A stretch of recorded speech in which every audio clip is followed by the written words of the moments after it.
Hi, we're Quentin Gears Volumes. My name is James. It's Poetry Thursday.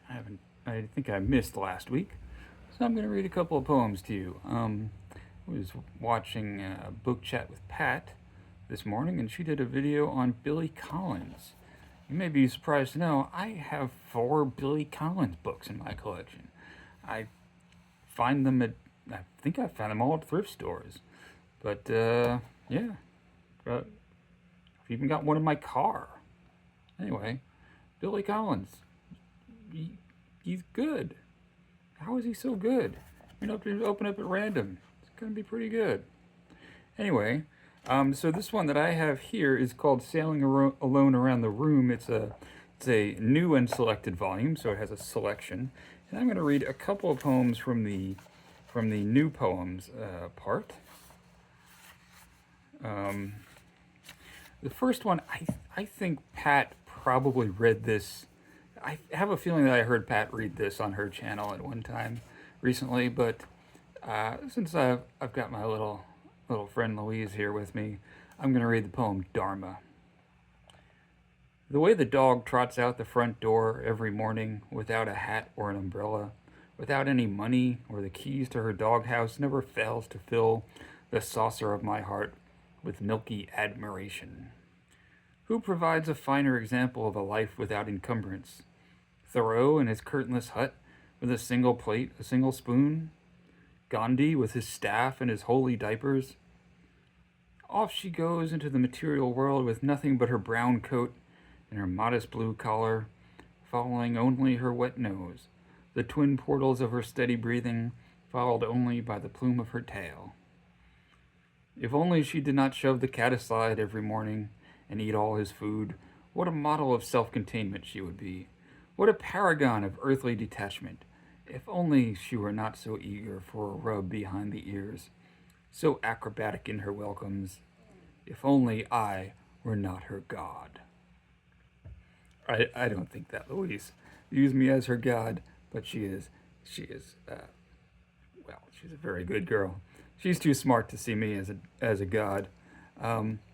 Then I wanted to read another one that I think it's called Tomes. It's another of the new poems in this collection, and it's I think some of us can relate to what Billy Collins is talking about in this one, finding some solace in reading and the pleasures of a stocked library when you're feeling a bit ill at ease in the world. Also, I was at my dentist the other day, and he asked me what was new. I told him that I had this channel, and that I'd been talking about Chekhov. And he said he would check out the channel, and that he'd never read any Chekhov. So there's a little bit in here that is for my dentist if he's decided to watch. So this is Tomes by Billy Collins. There is a section in my library for death, and another for Irish history, a few shelves for the poetry of China and Japan, and in the center a row of reference books, solid and imperturbable, the ones you can turn to any time, when the night is going wrong, or when the day is full of empty promise. I have nothing against the thin monograph, the odd query, a note on the identity of Chekhov's dentist, but what I prefer on days like these is to get up from the couch, pull down the history of the world, and hold in my hands a book containing almost everything, and weighing no more than a sack of potatoes. 11 pounds, I discovered one day when I placed it on the black iron scale my mother used to keep in her kitchen, the device on which she would place a certain amount of flour, a certain amount of fish. Please, what?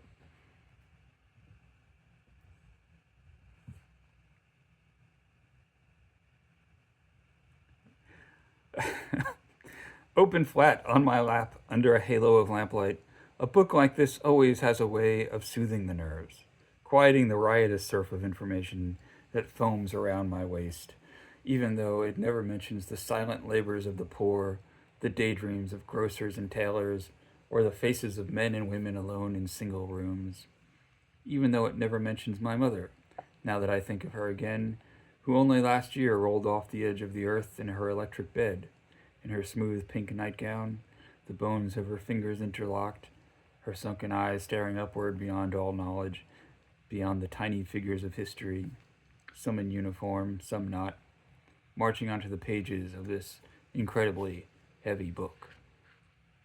So I guess there's a little bit for my dentist in there. There's a shelf of Irish history, which I guess applies to several of my booktube friends. Alan at Big Hearted Books and Classics. Probably Pat has a shelf of Irish history.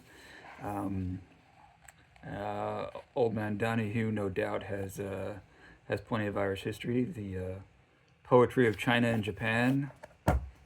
David Novak in there, right? Anyway, a lovely poem about the constellations of literature, and the ways that I suppose that grief can sneak up on you and surprise you. My mother is still with us. Louise is doing fine. Let me tell you about this scarf. This is a hand-woven scarf. My wife is a weaver. I probably mentioned this in some other videos, and she made this for me. It's a beautiful pattern called a rose path that kind of interlocks the. Well, it could be multiple colors, but they kind of weave in and out. It's one of the patterns that she's especially fond of weaving. Anyway, if you are looking for a special Christmas present, I'll put a link to her. She doesn't have an Etsy store, but she has an Instagram page where she posts some of her stuff. And if you want to go take a look at some nice scarves, it's been a little warm lately, so not many scarves for me. But some of my older videos from last winter, I'm wearing various scarves that are made by my wife. So if you're interested, check it out. Anyway, thanks for watching. Talk to you later.